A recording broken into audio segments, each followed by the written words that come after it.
Baik, Assalamualaikum warahmatullahi wabarakatuh. Izin memperkenalkan diri, saya Rizky Jamjami Adnan dengan NIM 3311201003 dari kelas Farmasi A Universitas Jenderal Ahmad Yani. Di sini saya akan presentasikan hasil dari analisis eh, literatur, atau bisa dibilang studi literatur identifikasi ibuprofen dalam sampel biologis untuk menunjang tugas mata kuliah kimia analisis lanjut.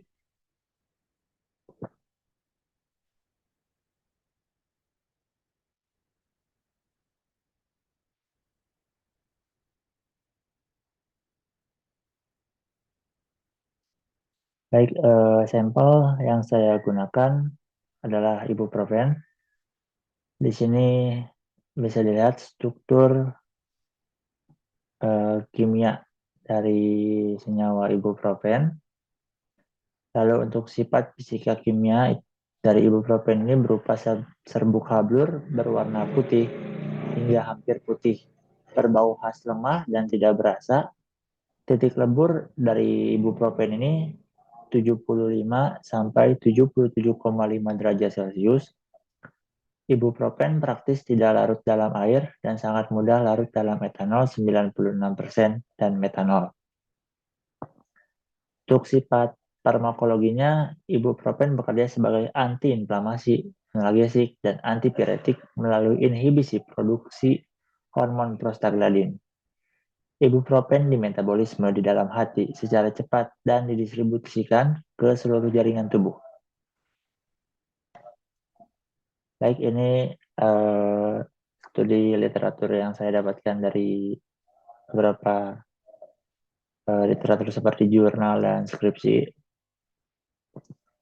Yang pertama, jurnal dengan judul penetapan kadar ibuprofen dalam tablet serta aplikasinya pada plasma tikus jantan Wistar secara in vitro dengan metode KCKT.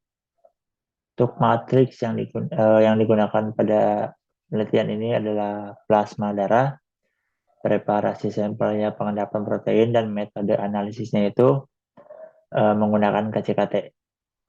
Dari yang dapat saya lihat dari hasil dari penelitian ini, di mana validasi metodenya untuk uji akurasi itu pada area luas area 94346 itu sama dengan 90,47%.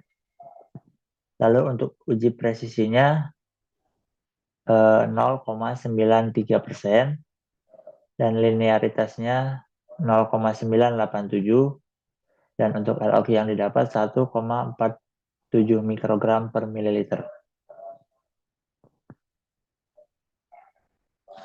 Lalu untuk literatur yang kedua dengan judul Development and Validation of a Liquid Chromatography Tandem Mass Spectrophotometry Method for Determination of Ibuprofen in Human Plasma.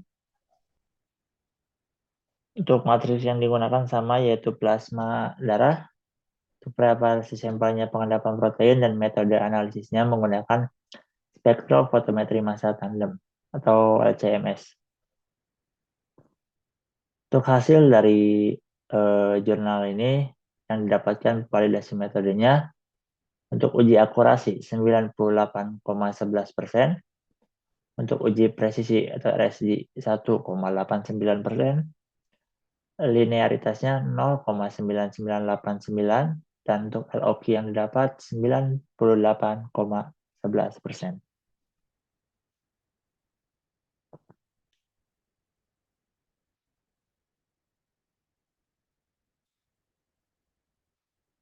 Dan ini literatur yang ketiga.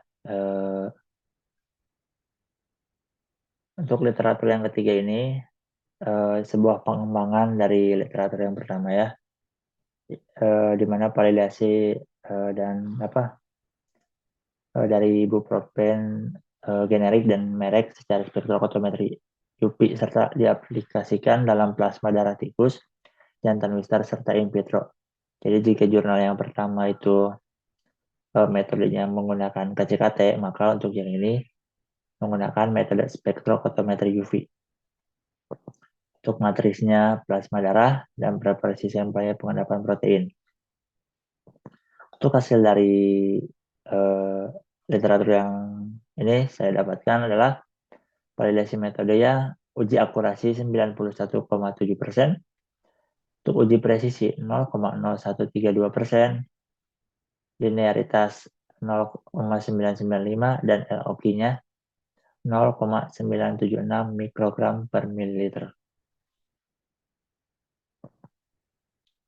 Ini untuk literatur yang saya dapatkan, di mana dua literatur saya dapatkan dari jurnal dan satu literatur saya dapatkan dari skripsi.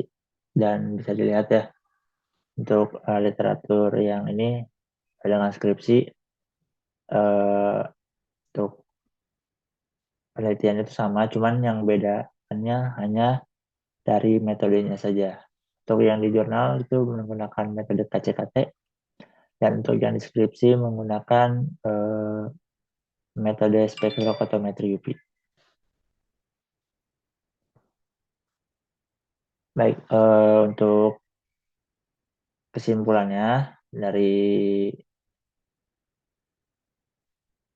kesimpulan dari apa dari maksudnya kesimpulan setelah dilakukan analisis dari ketiga jurnal atau literatur tersebut, metode yang paling baik ialah metode dengan analisis menggunakan spektrofotometri massa dengan jurnal yang berjudul Development and Validation of Liquid Chromatography Tandem Mass Spectrophotometry Method of Determination of Ibuprofen in Human Plasma.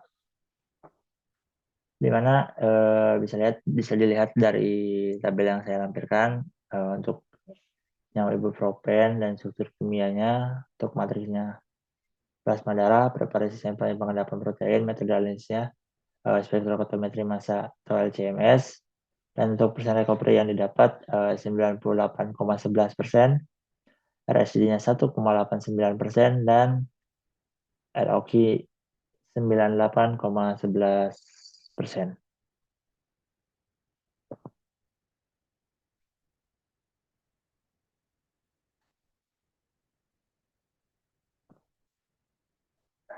Baik, sekian dari yang dapat saya sampaikan.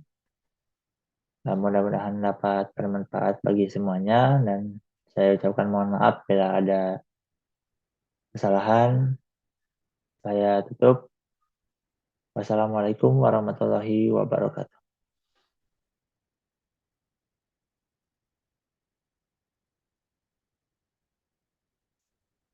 Udah.